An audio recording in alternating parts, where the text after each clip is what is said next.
So here we are on the next stage of what we're taking off the car. Earlier we didn't know what this part was. And we did some investigating, looking at the car, and we found out that is our power steering pump. We got a little confused because actually the dipstick says, whoops, it's upside down. You guys are gonna, there you go. Says use automatic transmission fluid. And that's FOMOCO on there, so that's an original part actually. So it kind of blew our mind. We're like, how can this be the transmission fluid? This makes no sense. And we did online research, and they actually used, depending on the type of model, they used type F or type B, I forget what it was, but they did use ATF, automatic transmission fluid, in the power steering pumps back then. So what I read online is if don't mix it. So if you have ATF in there, maintain using the ATF code you need to use. Don't put power steering fluid in there now because you can mess up some of the seals and gaskets and stuff. All right, so how do you take this out? Well, there's a bolt right here. Oh, the light's down there. That's okay. Greg's going to take you under the car in a second. There's a bolt right there and the swivel one from earlier down here. So that's going to come out. And then there's two lines on the side. Let me go over here because go over there and I'll get you underneath the car so you can show them the lines of this vehicle. All right, on the back side here. Oh, we're gonna drop tools. That's what we're gonna do. Boom. On the back side, we disconnected. Now, before we did any of this, we drained the power steering fluid.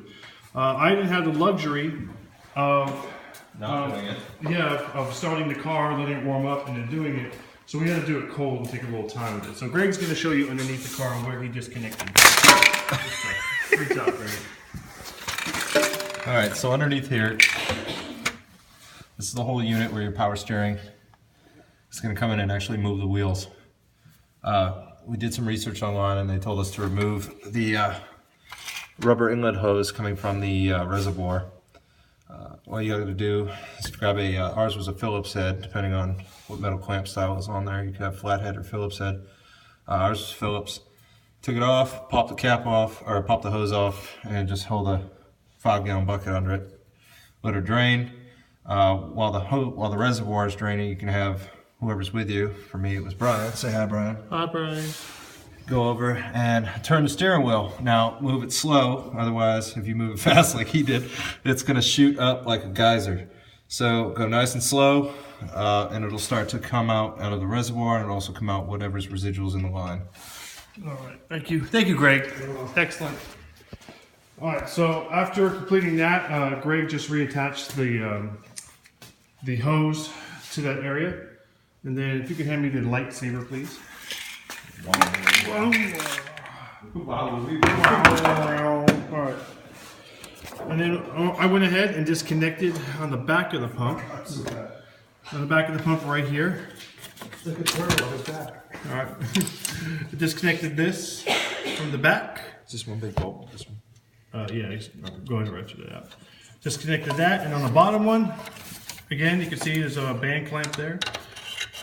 There you go. I went ahead and he's going to pull it out actually. I loosened it, but he's just kind of, I'm going to pull it right now. Oh my God, this is going to hurt. You got it off? No, I did not that one, Okay, so just go cut here real quick. So this is the long bolt. You're going to pull out the other bracket. The other one's for the tensioner. Yep. But you're going to have that loose after you pull the belts off. This is the actual bracket, the mounting bolt. Let's take that out. And then you can... You still got one more. I didn't see that one. Yeah, I just had it barely in there, Well, just for the kids at home. now I know. Knowing.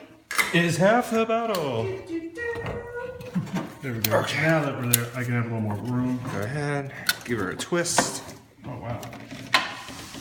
Okay, so We're just cut technical difficulties. Yeah, so I have to put a little more oomph in this. I got one hand, I got one on the phone. But once you do that, that's it. There's no cable connected to it or nothing. It's just all hydraulics and whatnot. So we took off the power steering pump. Not the water pump. Not the water pump, not the transmission fluid pump. This is a power steering pump.